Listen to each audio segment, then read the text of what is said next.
Vamos a isto. Hoje vamos mergulhar nos documentos oficiais do FBI, daqueles cheios de tarjas pretas. A ideia é perceber o que é que estes fecheiros nos contam, não só sobre o caso de Ghislaine Maxwell, mas sobre o próprio funcionamento de uma investigação federal. Então vamos lá situar-nos. O cenário é este. Março de 2022. Ghislaine Maxwell já tinha sido condenada há meses. Mas como este documento oficial mostra, a investigação federal continuava a todo o gás. E a pergunta que se impõe é: porquê? Claro que, para se perceber a importância de um único relatório, primeiro temos de dar um passo atrás e olhar para o quadro completo. Vamos recapitular muito rapidamente os momentos-chave que nos trouxeram até aqui. Ora bem, a cronologia oficial não deixa margem para dúvidas. A investigação arranca no final de 2018. A Maxwell é detida em meados de 2020 e, no fim de 2021, chega a condenação. A sentença de 20 anos só sai em junho de 2022. Estes são os factos, os que toda a gente conhece. E é exatamente aqui que a coisa fica mais interessante. É esta pergunta que nos leva ao coração desta análise. Para o público o caso parecia arrumado, mas nos bastidores a máquina continuava a trabalhar. O que é que o FBI ainda andava a procurar? Bem, vamos então mergulhar no documento principal desta história. É um relatório de inteligência tática. E o seu propósito, como o próprio nome indica, era investigar uma pessoa de interesse muito específica, ligada a testemunhas de defesa do julgamento. Agora, atenção a este pormenor, a data, 21 de março de 2022.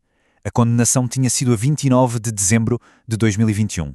Portanto, isto não é só papelada a ser arquivada, não. É uma investigação a decorrer meses depois do verdito. E isto diz muito sobre a persistência do FBI. O relatório vai direto ao assunto nas suas principais conclusões. A pessoa que estavam a investigar não era uma figura qualquer, um nome perdido no processo. Tinha trabalhado diretamente para Epstein e para Maxwell, e mais do que isso, tinha ligações residenciais diretas a propriedades de Epstein. O ponto aqui, o que é mesmo crucial, é esta proximidade. Então, como é que o FBI transforma uma suspeita, uma pista, num facto sólido e comprovado? É isso que vamos ver a seguir. Vamos desmontar a anatomia da prova, ver como é que eles ligam os pontos. Primeiro, a alegação. Simples, direta, retirada das conclusões do relatório. Agora, como é que se prova isto? E aqui está um exemplo perfeito do método. O FBI não trabalha com achismos. Aqui, na seção de fundamentação, o relatório aponta para uma entrevista específica, feita em outubro de 2020, que confirmava o cargo de recepcionista. Cada facto tem de estar ancorado em provas, em algo concreto. Agora, a segunda alegação-chave. Uma coisa é ter trabalhado para alguém. Outra, completamente diferente, é ter tido ligações residenciais a várias propriedades dessa pessoa, incluindo a tal ilha privada. Isto, claro, indica um nível de ligação muito mais profundo. E cá está a prova. O relatório cita uma base de dados chamada Accurint, que liga esta pessoa a 3 locais-chave do universo Epstein. E isto é fascinante, porque mostra como as investigações modernas funcionam. Cruzam-se fontes de dados completamente diferentes, o testemunho de uma pessoa e registros digitais frios, para construir uma imagem o mais completa possível. Ok, agora que vimos este documento em detalhe, vamos afastar a câmara. Vamos tentar perceber a verdadeira escala de toda esta operação. Porque este relatório, na verdade, é só uma pequena peça de um puzzle gigantesco. 317. É só um número, mas pensem no que significa. É o número total de provas principais, as chamadas 1A, que foram registadas neste caso. Só este número já dá uma ideia da escala e da profundidade de toda esta investigação. E é interessante ver os dois lados da moeda. De um lado temos estas listas de números de série, quase como um inventário de armazém, frias e impessoais. Do outro, temos os títulos dessas mesmas provas. E mesmo com as tarjas pretas, estes títulos dão-nos uma ideia do que é que o FBI andou a recolher. Mostra uma organização, uma catalogação meticulosa. E se olharmos para alguns exemplos, a variedade é impressionante.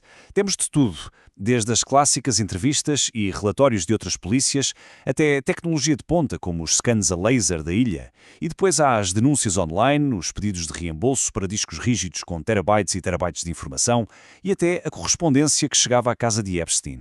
Cada um destes itens conta um pedaço da história. Mas talvez a parte mais reveladora destes documentos não seja aquilo que o FBI sabia, é aquilo que eles próprios admitiam que não sabiam. E é para aí que vamos agora, para a secção final, para as perguntas que ficaram por responder.